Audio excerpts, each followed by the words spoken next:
नमस्कार दर्शकों, स्वागत है आपका राष्ट्रवाद न्यूज में। तो दर्शकों, आज मेरे साथ उपस्थित हैं भारतीय जनता पार्टी के महाराष्ट्र प्रदेश प्रवक्ता शैलेश पांडे। नमस्ते शैलेश जी। नमस्ते। चलिए दर्शकों, आज हम अभी जो राजनीति की गलियारों में जो गर्मा गर्मी चल रही है, जो गहमा गहमी चल रही है, उसके बारे में कुछ बातें जानते हैं शैलेश पांडे जी से। तो शैलेश जी, अभी राजनीति के गलियारे में एक बहुत ही ज्वलंत मुद्दा चल रहा है, वक्फ संशोधन बिल, जो कि आपसी सहमति से पास हो गया है, सब कुछ हो गया है। शैलेश जी, मेरा ये पूछना था कि वक्फ संशोधन बिल जो ये आया है, उसका क्या इम्पैक्ट है और क्यों इस तरह का माहौल उस पर इतना गरमाया हुआ है, क्या है रीजन? देखिए, मुझे ऐसा लगता है अभिषेक जी, ये जो विरोधी पार्टियां हैं एनडीए अलायंस की, ये जानबूझकर इस मुद्दे को तूल दे रही। मैं जो देख रहा हूँ, और आपने देखा होगा आज के दिन ही देश के यशस्वी प्रधानमंत्री नरेंद्र मोदी जी से बोहरा समाज का एक बहुत बड़ा डेलीगेशन मिलने गया और उन्होंने धन्यवाद ज्ञापन किया देश के यशस्वी प्रधानमंत्री नरेंद्र मोदी जी का कि उन्होंने वक्फ संशोधन बिल लाया, इसलिए उनका धन्यवाद व्यक्त किया। और तमाम देश के अनेक मुस्लिम समाज के जो संस्थाएं हैं, नेता हैं, सामाजिक लोग हैं, वो इस संशोधन से बहुत खुश है। और उसका कारण भी ये है कि नरेंद्र मोदी जी ने बड़े ही पारदर्शिता से, बिना किसी भेदभाव के, इस मुद्दे को जॉइंट पार्लियामेंट्री कमेटी बनाकर वहाँ पर डिस्कस किया। डिस्कस करने के बाद संसद में इस पे आपने देखा होगा रात के 2-2 बजे तक चर्चा चली है। राज्यसभा में तो सुबह ब्रह्म मुहूर्त में वोटिंग हुई है और ये मेजॉरिटी से, बहुमत से संसद के दोनों सदनों में, उच्च सदन राज्यसभा में और लोकसभा में, जनता के सदन में, ये पास हुआ है। और विशेष तौर से इसकी जो बातें इसमें बताई गई हैं, देश के यशस्वी गृह मंत्री जी अमित शाह जी को अगर आपने ध्यान से सुना होगा तो उन्होंने स्पष्ट रूप से लोकसभा में ये बताया कि ये जो वक्फ संशोधन बिल है उसमें 3 पार्ट हैं।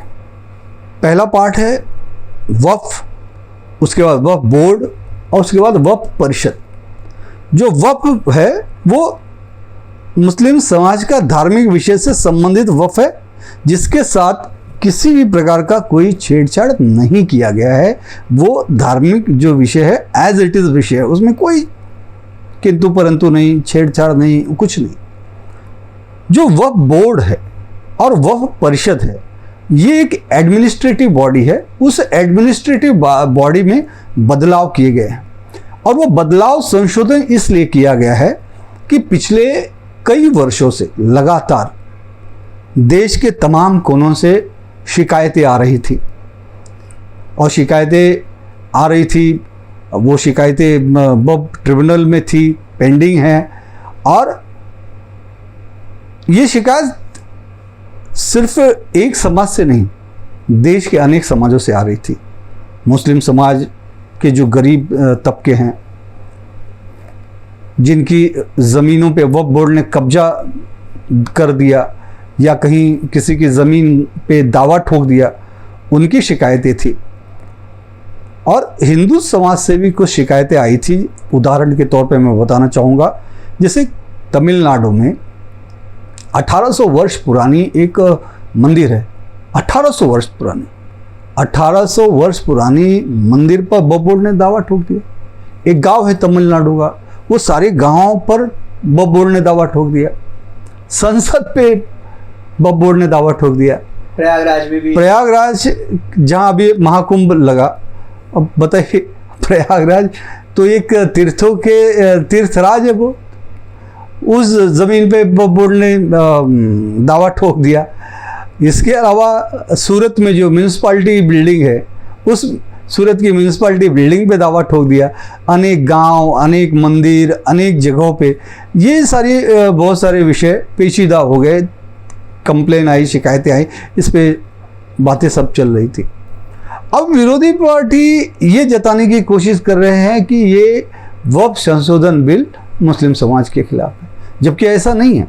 स्पष्ट तौर से मैं आपको बताऊं कि वक्फ बोर्ड जो है उसमें ये जब बना तब से लेके अब तक जो 5 से 10% ठेकेदार टाइप के लोग हैं, कांग्रेस के, एनडी अलायंस के, उनसे जुड़े हुए लोग, जो इन्होंने भ्रष्टाचार किया है, ज़मीनों पे कब्जा किया है। यहाँ तक आपने देखा होगा कि वक्फ की कई ज़मीनें को 3 स्टार होटल बनाने के लिए लीज पे दिया गया। अब बताइए, वक्फ जो है वो वक्फ की ज़मीन है और उस पर कैसे आप कर सकते हो? तो ये सारी जो अनियमितता है इसको सुधारने के लिए, और मूल रूप से वक्फ की हुई जो ज़मीन है वो मुस्लिम समाज के जो गरीब हैं, दबे कुचले हैं, जो शोषित पीड़ित हैं, जो अशिक्षित हैं, अनाथ हैं, जो बेवा विधवा महिलाएं हैं, जो निराधार हैं, जिनका कोई आधार नहीं, अनाथ हैं, ऐसे लोगों का के लिए वहाँ पे स्कूल बन सके, वहाँ पे उनके लिए रिहैबिलिटेशन सेंटर बन सके, वहाँ पर समाज केंद्र बन सके, वहाँ पर रोजगार केंद्र बन सके, उनके लिए स्कूल, कॉलेज, हॉस्पिटल्स, ये सारी चीज़ें बन सके। तो मुझे बताइए, जो मुस्लिम समाज में भी जो पिछड़ा वर्ग है, जिसे हम पसमानदा कहते हैं, पसमानदा समाज जो है वो बहुतायत समाज है, बड़ा समाज है, तो उस समाज के लोगों को भी तो न्याय मिलना चाहिए। और जो गरीब हैं, दबे कुचले, शोषित पीड़ित हैं, उनके भलाई के लिए ये सारा वक्फ के माध्यम से काम हो, ये हमारे सरकार की मूल अवधारणा है।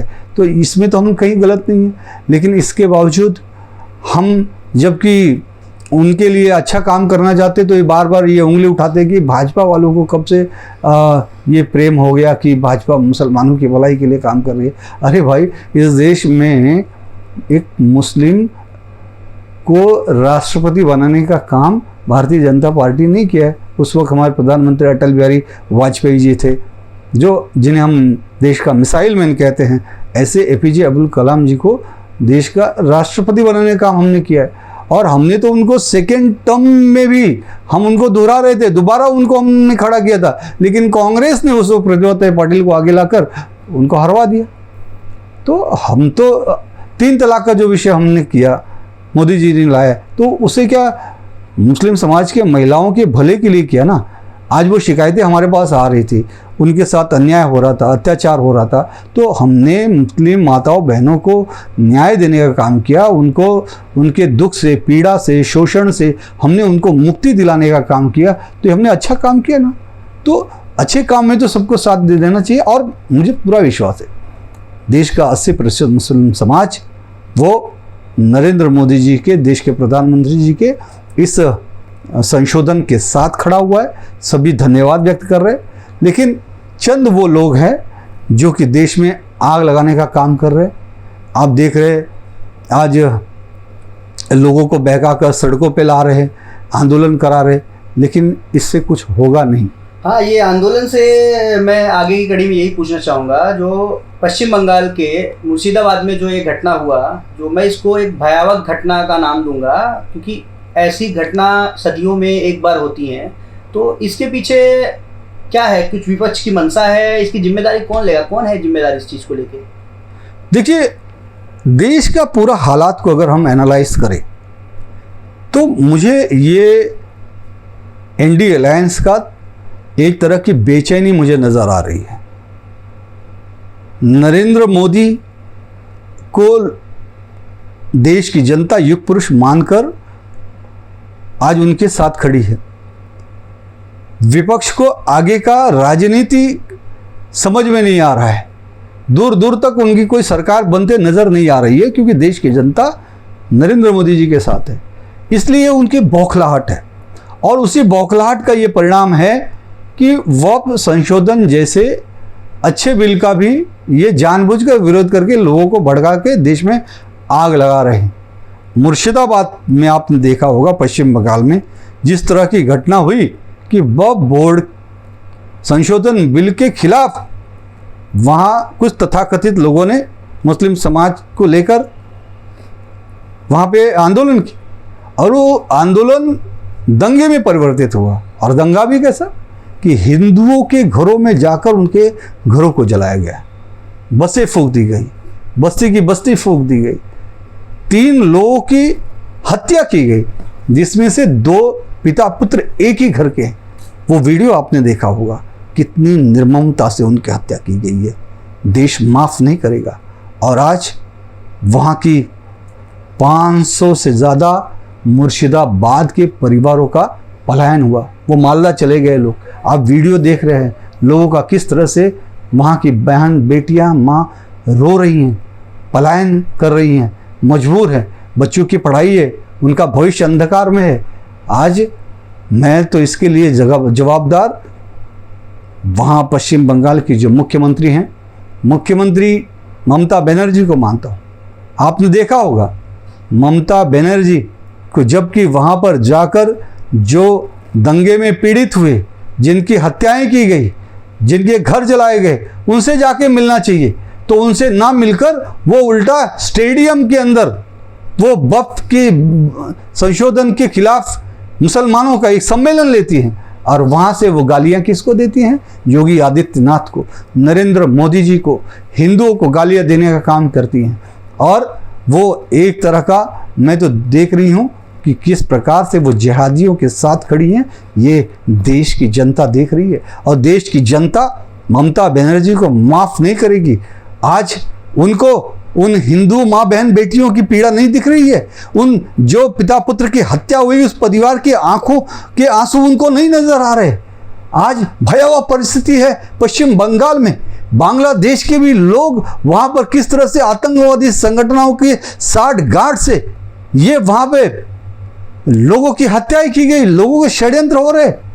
और सबसे बड़ी बात आप देखेंगे तो एक बात कहूँगा, देश में एक और केस चल रहा है जिसके अंदर राहुल गांधी और सोनिया गांधी जेल में जा सकते हैं, ऐसी परिस्थिति निर्माण हुआ है। हो सकता है ये वो सारे कारण हैं जिसके वजह से एनडीए अलायंस मिलकर पूरे देश में केंद्र सरकार के खिलाफ एक माहौल बना रही है देश को जलाने के लिए। और उसी कड़ी में आपने देखा होगा किस तरह से समाजवादी पार्टी के अबू आजमी ने मुंबई से बयान दिया था कि औरंगजेब का बखान किया, महिमा मंडन किया। और ठीक उसके बाद संसद, देश के लोकतंत्र के मंदिर से समाजवादी पार्टी के सांसद रामजी सुमन ने क्या कहा कि अगर आप बाबर को मुसलमानों की नाजायज औलाद कहते हो, मुसलमानों को बाबर की नाजायज औलाद कहते हो, तो क्या हिंदू गद्दार राणा सांगा की औलाद है? मतलब महान राणा सांगा का अपमान करना। उसके बाद पूरे देश में लोगों का आक्रोश आता है। फिर उसके बाद जो होता है, फिर अखिलेश यादव आते हैं कह रहे एक दलित पे हमला किया जा रहा है। और ये जो षड्यंत्र रहा, आप देखिए किस तरह से एक तरफ औरंगजेब का बखान किया जाता है महिमा मंडन समाजवादी पार्टी से, दूसरी तरफ बाबर के महिमा मंडन किया जाता है। एक ये क्या है? ये सिर्फ और सिर्फ मुस्लिम तुष्टीकरण के लिए खेला गया ये षड्यंत्र है। ये देश की जनता ने स्पष्ट देख लिया है कि ये और दूसरा कि हिंदू को हिंदू से लड़ाई, मतलब राजपूतों को दलितों से लड़ाना, दलितों को ओबीसी से लड़ाना, ये बहुत ही घिनौना षड्यंत्र समाजवादी पार्टी और एनडीए अलायंस ने किया है। लेकिन उनका ये षड्यंत्र का बुर्का फट गया है। देश की जनता ने इनके सारे षड्यंत्र को देख लिया है। देश की जनता बहुत ही समझदार है। वो बड़े ही शांतिपूर्ण ढंग से आने वाले समय में, आने वाले चाहे वो उत्तर प्रदेश का चुनाव हो, चाहे पश्चिम बंगाल का चुनाव हो, या उसके बाद देश का चुनाव हो, ये सब इनको जवाब देगी, इनके डिपॉजिट को जब्त करेगी। इनको देश तोड़ो की जो नीति है, जाति जात में लड़ाने की नीति है, हिंदुओं को डिवाइड एंड रूल से खत्म करने की नीति है। अरे डीएमके ने तो पहले ही कहा था ना कि हमें हिंदू धर्म, सनातन धर्म, डेंगू मलेरिया इसका समूल नाश करना है, इसका समूल नष्ट करना है। ये उसी विचारधारा पर काम कर रहे हैं। तभी तो महाकुंभ को, मृत्यु को ममता बनर्जी ने, इनको हिंदुओं के आंसू नहीं दिखते, इनको देश के आंसू नहीं दिखते, इनको सिर्फ अपनी कुर्सी की पड़ी हुई है। सोनिया गांधी, राहुल गांधी, अखिलेश यादव, ममता बनर्जी, इनको सिर्फ अपनी कुर्सी की पड़ी है और अपनी कुर्सी के लिए ये देश को जला रहे हैं। लेकिन देश की जनता इनको माफ़ नहीं करेगी, इनको घर बिठाने का काम करेगी। शैलेश जी, जैसा कि आपने कहा कि वो एक जो केस चल रहा है, अभी आपने बातों में बताया, वो सोनिया गांधी और राहुल गांधी उस केस में जेल भी जा सकते हैं, उनको जेल भी हो सकता है, सजा भी हो सकता है। तो वो कौन सा केस है? कहीं आप वो नेशनल हेराल्ड केस की बात तो नहीं कर रहे हैं? जी बिल्कुल। देखिए क्या है ये पूरा मामला? देखिए, इन दिनों ईडी की इंक्वायरी चालू है और ये जो विषय है मैं इसको आपको विस्तार से बताता हूँ। 1937 में जब देश के प्रधानमंत्री पंडित जवाहरलाल नेहरू जी थे, तब एक कंपनी बनी थी एजीएल, और उसमें जो 5000 लोग ट्रस्टी थे वो थे देश के स्वतंत्रता सैनिक, बहुत बड़े बड़े स्वतंत्रता सैनिक थे 5000।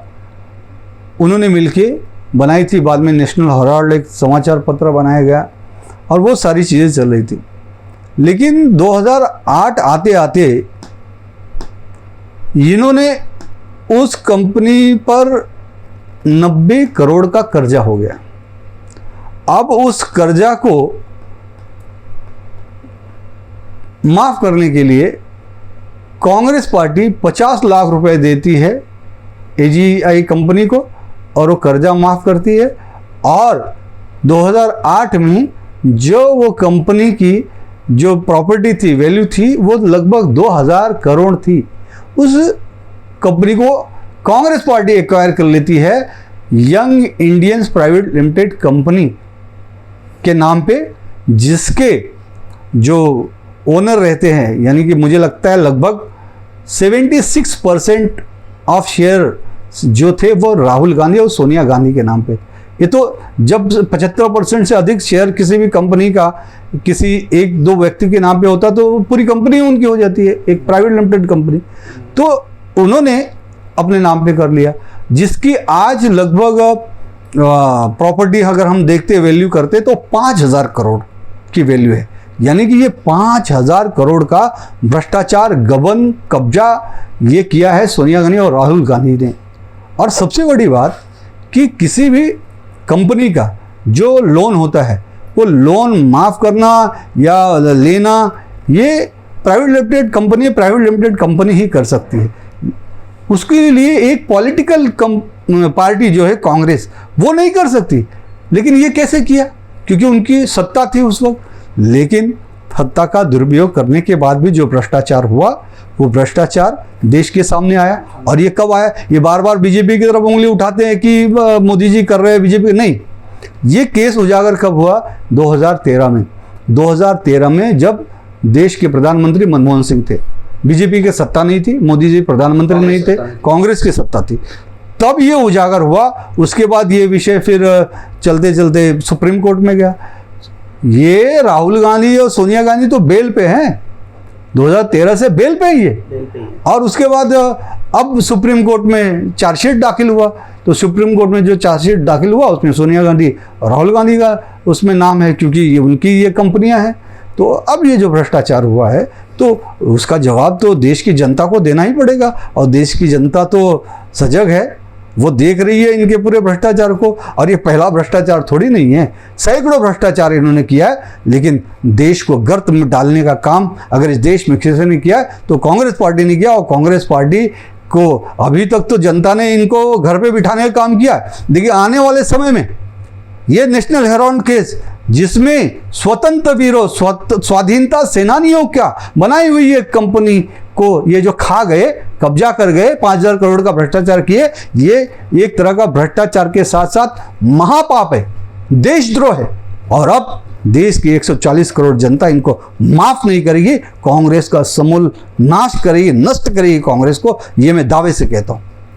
शैलेश जी, इसी कड़ी में अभी जो गहमा गहमी का माहौल चल रहा है, जैसा कि आपने बोला कि मुस्लिम तुष्टीकरण की राजनीति खेल रहे हैं इंडिया अलायंस के लोग, या जो भी है, जैसा भी आप कह लो। तो आप महाराष्ट्र के मीरा भाईंदर से बिलोंग करते हैं, और महाराष्ट्र के नासिक में दरगाह में जो वाद विवाद हुआ जिसमें कि वहाँ के लोगों ने पुलिस पे भी कुछ मारपीट का आरोप है उनके ऊपर। तो ये क्या है पूरा मामला? ये क्यों महाराष्ट्र में ये सब क्या आग चल रहा है? देखिए, नासिक में भी जो दरगाह पे कार्रवाई हुई उसके लिए कई 2 सालों से वहाँ के स्थानिक नागरिकों ने उसका कंप्लेंट किया था। विषय पुलिस स्टेशन, स्थानिक महानगर पालिका के बाद हाई कोर्ट तक गया था।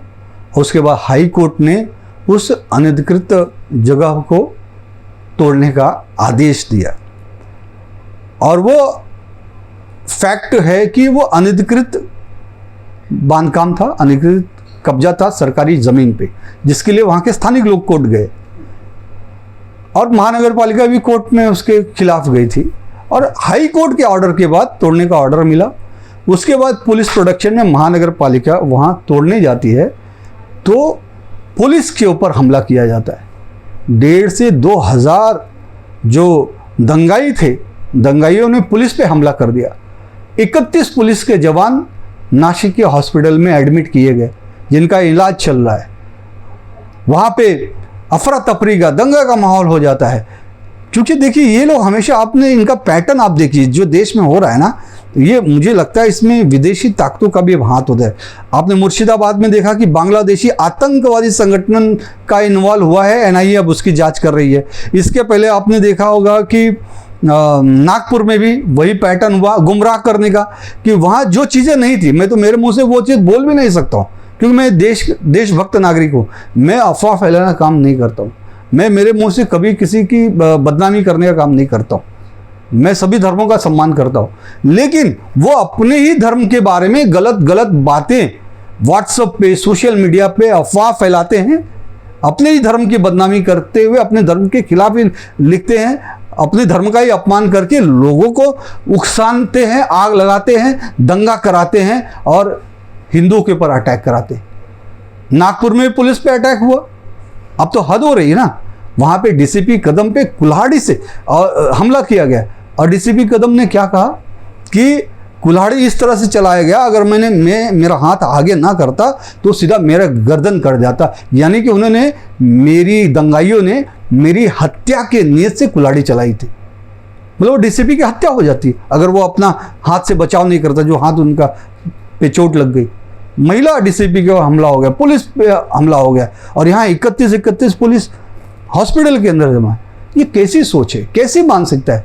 न आप प्रशासन को मान रहे हो, न आप न्याय व्यवस्था को मान रहे हो, न न्यायपालिका को मान रहे हो, तो भाई आप न देश को मान रहे हो, तो कैसे चलेगा? अभी देखिए हाल ही में झारखंड से एक झारखंड के मंत्री का बयान आया।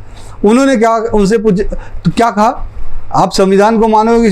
बोले नहीं, संविधान हमारे लिए बाद में, हमारे लिए शरिया कानून पहले है, हम पहले शरिया को मानेंगे बाद में संविधान को मानेंगे। मतलब ये तो खुले आम बोल रहे हैं ना, खुले आम बोल रहे हैं। मतलब ये देश को माने, देश में दो कानून कैसे चल सकते? अरे सवाल ही नहीं उठता।